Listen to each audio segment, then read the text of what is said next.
Well, obviously disappointed in a number of things, but it does go to show you the power of serve and pass, which has been quite favorable for us over these past 7 matches. And then tonight, it was quite the opposite. Brown was great from the service line, handled our service pressure extremely well.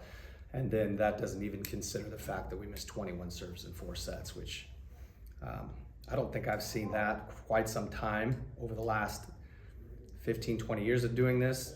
And I've seen it twice here already for us. So we've got to find a better balance, understanding how we can weaponize serving for us, but how quickly it can turn against you if you're not in the right frame of mind back there at the service line. So we didn't understand the flow of the game that well. I thought that Brown's outside hitters did such a great job being creative with scoring and just kept using the block, and we weren't able to make the adjustment that we needed to.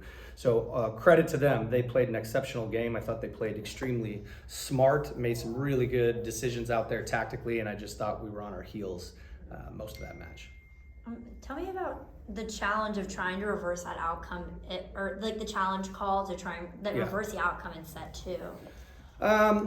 Again, I rarely think that a decision like that's going to cost you. I mean, there were so many things that were going poorly on our end and mistakes being made that, to be reliant on something like that is just not something we want to get into the habit of doing. But, really at the end, I think we missed 4 out of 7 serves from 20 on, maybe something like that, a game that went to 32. I mean, it was rough. And at that point, we were starting to find out some things defensively and blocking that were disrupting Brown in that second set, and then we didn't get the ball in play to take advantage of it. So that was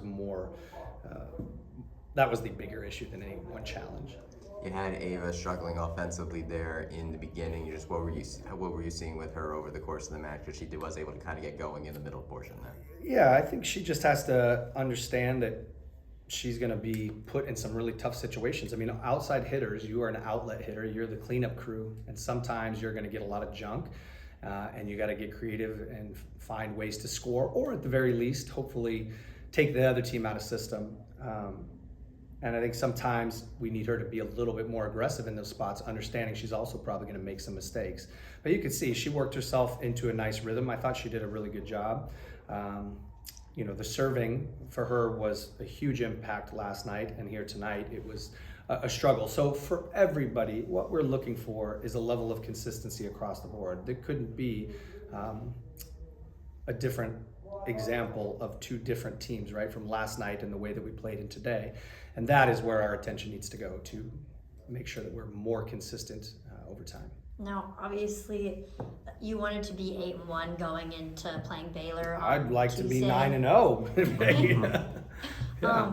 So what are the biggest things that you want to address going into Baylor on Tuesday? Well, look, we have to really dial into what happened today. Where were we vulnerable? How was Brown able to take advantage of it? And then you got to weigh that with what has happened in the other 8 matches, right? Those other 8 matches tell me that we are pretty good serve and pass team. And this is the one example where that was kind of turned on its head. So it can't be an overreaction, but there needs to be some reaction to it and how we prepare.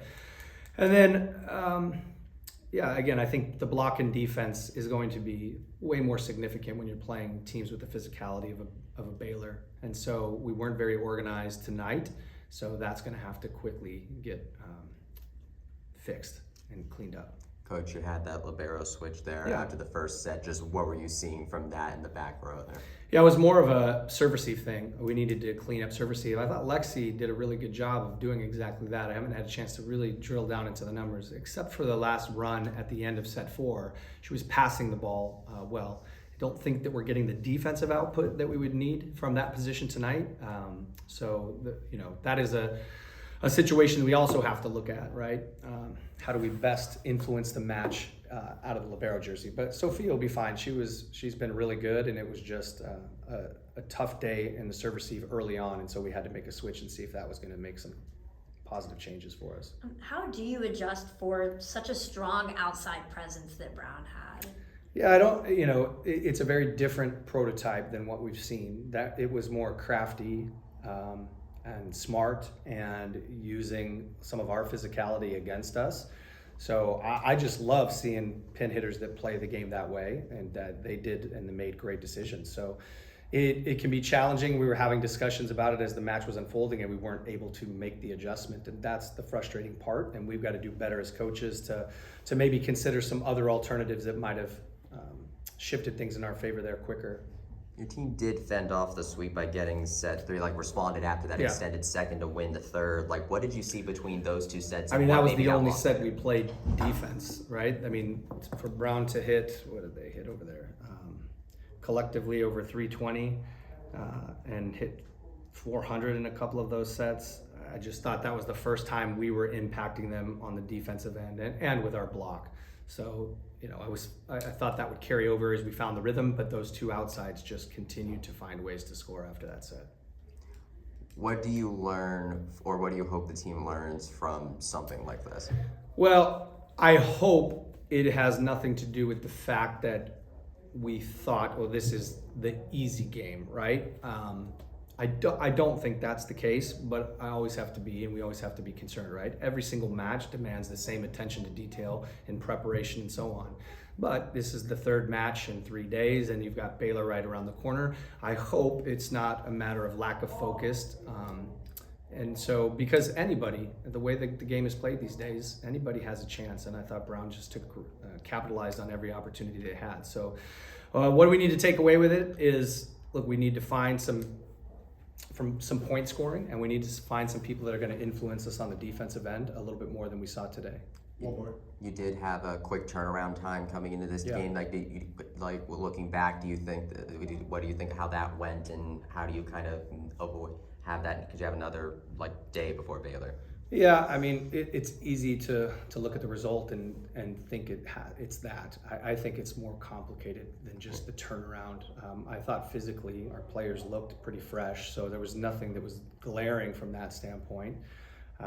Again, and mentally it's a little bit harder to tap into. Each player has to really examine where their head was at as they came into this. And then, of course, it's not just a player thing, too. From a coaching standpoint, you know, what do we need to examine? Because our job is to put them in the best position to succeed. And I think we missed some opportunities to potentially do that. Our hope is to extend that match to a fifth set, where I would feel pretty confident, and we couldn't quite get there. Thank you. Thank you, guys.